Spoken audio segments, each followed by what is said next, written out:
한국은 이미 변방국이 아니다.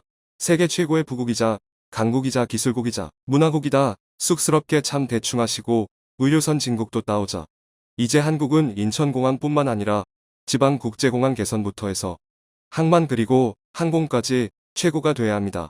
한국은 속도, 정확, 신뢰, 품질 모두 만족시키는 민족. 오랜 기간 동안 기술의 국가라는 이미지는 유럽 최고의 경제국 독일의 대표적인 수식어였습니다. 그런데 최근 이러한 독일이 다름 아닌 한국에 줄줄이 고배를 마시는 일이 등장해 버렸는데요. 독일하면 자동차 독일 3사를 비롯해서 국가 전체에 포진한 각종 세계적인 기업들로 유명하기도 합니다만 유독 한국에는 최근 들어 더욱더 고전을 면치 못하는 분야가 있어서 큰 주목을 받고 있는 상황입니다. 특히 포스트 코로나 시대가 왔는데 이것이 마침 한국과 독일이 경합하는 경우가 생겼다는 것인데요. 독일과 붙어 있으며 땅 면적과 모양도 비슷해 이웃 국가라고 할 수 있는 폴란드에서조차 최근 가까운 독일이 아닌 먼 나라의 한국에 손을 들어줬다는 소식까지 들려오고 있습니다. 국가의 기간 사업과 같은 입찰에서는 대부분 돈이 조금 더 들더라도 확실하게 기술이 좋은 국가를 선점하는데 현재 이런 상황이 왜 생기고 있으며 그 가운데 유독 한국이 최근에 계약이 쏟아지는 이유가 궁금한데요.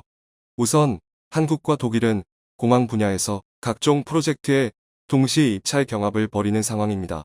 특히 최근 수년간 다양한 국가에서 기존 공항의 트래픽은 물론 물류까지 스마트 시스템을 도입하는 등 신공항 개발을 선언한 국가들이 많아졌습니다. 또한 이제 포스트 코로나 시대를 맞은 것도 주요해졌습니다. 2년간 거의 공항은 폐쇄되고 이용률이 지극히 낮았지만 코로나가 점점 끝이 보이기 시작하며 이제 공항을 통한 여객 운송이 급격하게 진행됐고 기존의 항공운항 슬롯도 대폭 늘려 물류까지도 원상복구되는 시점에 있기 때문입니다. 따라서 많은 국가들은 코로나 기간 동안 더욱더 국가 관문인 공항을 개선하는 프로젝트에 들어간 것입니다.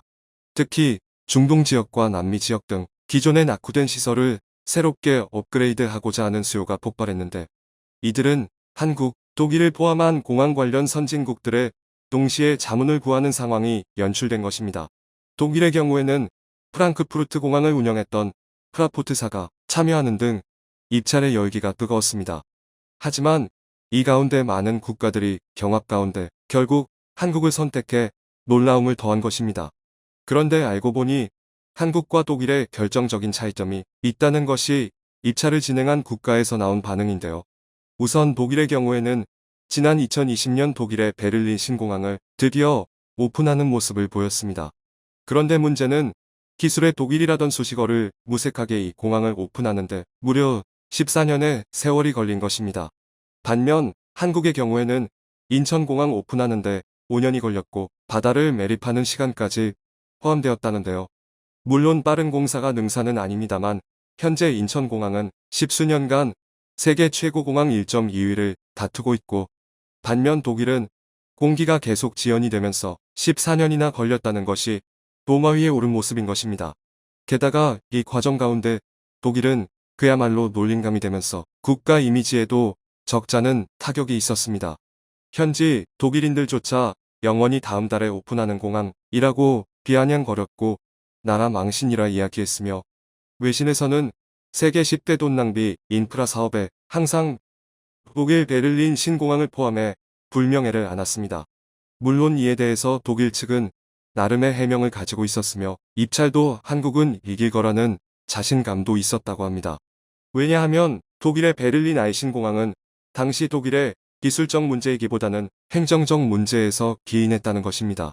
2000년대 중반 독일은 국가 재정에 문제를 겪었고 그 가운데 신공항 프로젝트의 입찰 방식을 바꿨는데 설계와 건설 수행 능력 등 종합심사 방식에서 최저가 입찰을 수용하는 방식을 도입했던 것입니다. 이러다 보니 독일은 신공항은 공항 건설 경험이 없는 신규 건설업체와 하도급 업체가 난립하게 된 것이고 중간에 큰 문제가 생기게 되자 그제서야 업체를 인텍라는 거대 기업으로 이전시켰다는 것입니다. 하지만 인테크 역시 기간 사업은 많이 해봤지만 공항은 처음이고 오히려 하도급 업체를 더 늘려버렸습니다. 그 가운데 2012년에 완공되어야 할 공항이 결국 2020년 말에서야 겨우 완공이 된 참사가 난 것이죠. 게다가 공항을 개장했는데 코로나까지 겹쳐서 개점 휴업 상태로 적자폭까지 막대하게 커졌던 것입니다. 따라서 독일은 이러한 일은 기술 문제가 아닌 하도급 업체를 고용한 업체 차원의 실수였음을 강조하면서 앞으로 독일의 다양한 기간 사업 및 공항 수출 시엔 이러한 일은 발생하지 않을 것을 강조했다는 것입니다. 쉽게 얘기해 우리의 기술은 의심할 게 없고 제대로 된 업체를 구성해서 최고의 공항을 만든다는 것입니다. 또한 프랑크푸르트 공항 등 공항 운영과 노하우는 이미 증명된 셈이라 베를린 공항은 별개라고 했습니다. 그리고 독일은 물론이고 스페인 등 유럽 업체들은 기본적인 서방 출신의 자신감을 강조했습니다. 왜냐하면 중동은 유럽과 가깝기도 하며 남미의 경우는 그야말로 스페인의 텃밭이기도 했습니다. 스페인은 남미 지역 대부분을 과거에 점령했고 그들의 언어는 현재 스페인어를 사용하고 있습니다. 한국이 일본과의 경제관계가 좋든 싫든 엮일 수밖에 없듯이 이들 남미 지역도 유럽과 깊은 관계인 것이죠. 그러다 보니 이러한 새로운 국가기관 프로젝트에서 서방이 아닌 동북아시아 국가가 선택될 리 없다는 겁니다. 게다가 유럽연합 국가들은 자기들끼리 최우선으로 챙겨주는 모습을 여러 번 보여주고 있습니다. 본래 유럽연합화폐도 통일했고 애초에 유럽연합을 만든 것도 그러한 공동체 정신에서 출발했기에 폴란드 신공항 문제는 더 말할 필요도 없이 유럽에서 수주할 게 확실하다는 분위기였습니다. 물론 한국 옆에 일본과 중국은 같은 동북아라고 해서 도와주거나 국제기구에 한국이 출마한다고 해서 한국에 표를 주는 경우는 거의 없으며 일본의 경우 오히려 낙선운동까지 벌이는 등 공동체가 아닙니다만 유럽연합은 이번 우크라이나 침공에 직간접적 영향을 끼친 정도로 소속감이 남다른 연합체인 것이죠. 그런데 이 유럽연합을 위시한 세계 유수의 공항운영사들 건설사들은 다양한 국가에서 한국에 연폐하게 되는데요. 게다가 국가별로 이유도 다 다를 정도 한국은 맞춤 솔루션을 제공해서 고배를 마시게 한 것입니다. 일단 유럽에 가장 큰 충격을 준 것은 바로 남미 페루의 마추픽추 신공항 수주 문제였습니다. 마추픽추의 관문 신체로 공항에 다름 아닌 한국이 입찰을 따냈고 한국 기술로 짓게 된 것입니다. 규모가 큰 공항은 아니기에 별것 아닌 것 같지만 스페인과 독일 등 유럽 측에서는 충격을 감출 수가 없었는데요. 다른 것은 몰라도 공항 인프라는 유럽이 독점했는데 느닷없이 사우스 코리아가 입찰 결과에 뜬 것입니다. 하지만 이 페루 공항권에서 한국은 단순히 공항뿐 아니라 스마트시티 프로젝트도 동시에 제시한 것입니다. 한국은 마추픽추 신공항이 개장하게 되면 기존 공항 부지가 남게 되니 그곳에 스마트시티 개발을 추진했습니다. 한국 내는 이 프로젝트에 나섰으며 국내 다양한 기업의 마중물이 될 것이라는 관측도 나왔습니다. 물론 가장 중요한 신공항 입찰에서는 인천공항의 운영 및 물류 노하우가 대거 반영된다고 전해집니다. 페루 당국은 마추픽추는 세계 7대 불가사의 장소인 만큼 이 관문을 한국에 맡기고 싶었다고 밝혔습니다.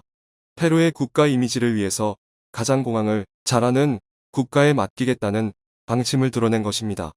한국공항공사가 주도하는 민관협력 컨소시엄 팀코리아는 작년 11월 첫 삽을 현지에서 떴습니다. 팀코리아 컨소시엄은 공항 건설은 물론 시공사 선정과 공정관리, 공항 시운전까지 사업 진행을 총괄합니다. 스페인은 페루는 텃밭이라고 자부하다가 한국의 종합공항 노하우 세트에 그대로 무릎 꿇은 것입니다. 또한 한국은 남미가 정부 간 거래 G2G를 선호하는 것을 사전에 파악하고 최초로 이 방식으로 진행했고 일찌감치 남미 관계자들을 한국에 초대해 한국의 뉴딜 사업을 알렸고 공항 수주까지 이어진 것입니다. 하지만 중동의 쿠웨이트에서 한국은 더욱더 유럽 국가에 굴욕을 안겨준 모습이 등장했는데요. 쿠웨이트는 기존 터미널 외에 제4터미널 위탁 운영을 맡기기 위해서 전 세계의 유수의 업체를 물색했고 샤를드 공항의 프랑스 ADP와 프랑크푸르트의 독일 프라포트 등 업계에서 네로라하는 유럽 기업이 입찰했습니다. 쿠웨이트는 중동에서 대표 공항이 되길 원한다며 그에 걸맞는 업체들이 와주길 바란다고 공표했습니다. 또한 이러한 오일머니 국가에서는 소위 자금이 빵빵해 프랑스, 독일, 아일랜드가 몰려들었으며 같은 중동 지역의 터키까지 경쟁 입찰에 참여하면서 유럽과 중동의 이파전이 아니냐는 의견도 나왔습니다만 유럽에서는 거의 대부분 중동 공항 인프라가 유럽에 의해 나왔음을 상기하며 프랑스나 독일 중 하나라고도 했습니다. 그런데 쿠웨이트의 국왕이 레드카펫을 타고 등장해 손을 잡은 것은 인천공항의 정일영 사장이었습니다. 쿠웨이트 교통부 장관 모센 하산은 쿠웨이트가 외국에 공항 운영을 맡긴 것은 역사상 처음이라고 말하며 인천공항공사가 공항의 수준을 높여줄 것을 확신한다고 그 선정의 이유에 대해 말했습니다. 사바, 알사바, 쿠웨이트 국왕은 이번 입찰을 앞두고 질적 수준을 올리라고 주문했던 것으로 전해졌습니다. 따라서 친위 왕의 명령까지 떨어진 국면에 공항을 제대로 하는 한국에 맡기자는 쪽으로 기울었으며 독일 프라포트는 프랑크푸르트 공항 운영을 잘했지만 베를린 신공항권으로 오명을 쓰게 돼 탈락했습니다. 그런데 마지막으로 유럽이 충격을 받은 것은 옆나라 폴란드가 인천공항에 손을 잡았다는 사실입니다. 물론 독일은 과거사 등의 이유로 유럽 최대의 공항을 지향하는 바르샤바 공항에 선정되긴 어려울 것 같았지만 기존의 공항 운영과 인프라에 확신이 있던 유럽 국가도 줄줄이 고배를 마신 데다가 공항 인프라 및 운영 노하우 전수는 유럽에서 수주한다는 기존 통념을 깨고 한국이 등장했다는 것입니다.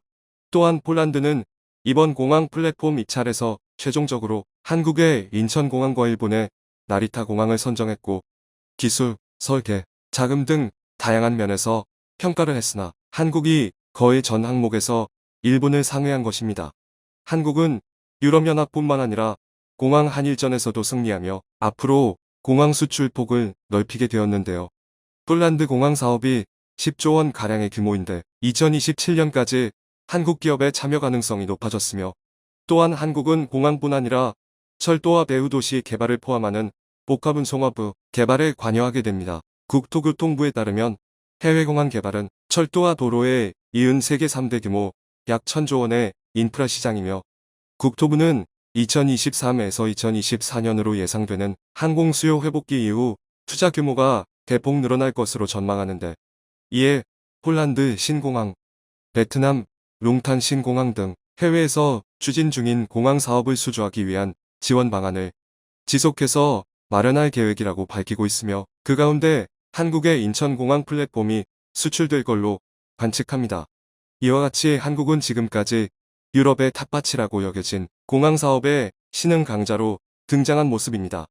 포스트 코로나 시대를 맞아 오랜 기간 노하우로 점철된 한국의 공항 사업이 기회를 맞고 있으며 다양한 국가에서 한국을 단연 최고로 치며 자국의 관문인 공항을 한국에 맡기는 모습이 연출되는 상황입니다. 청중의 일부 의견. 야간에 인천 제1공항에 지나치면 외계 행성에 와 있는 기분이다. 공항 자체가 내뿜는 야경이 마치 거대한 티읕투주선 같다.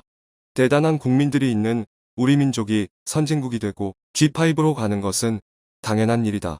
전기차 수소차 시대, 디젤, AI 로봇 시대가 도래하자 대한민국이 최적화된 나라였음.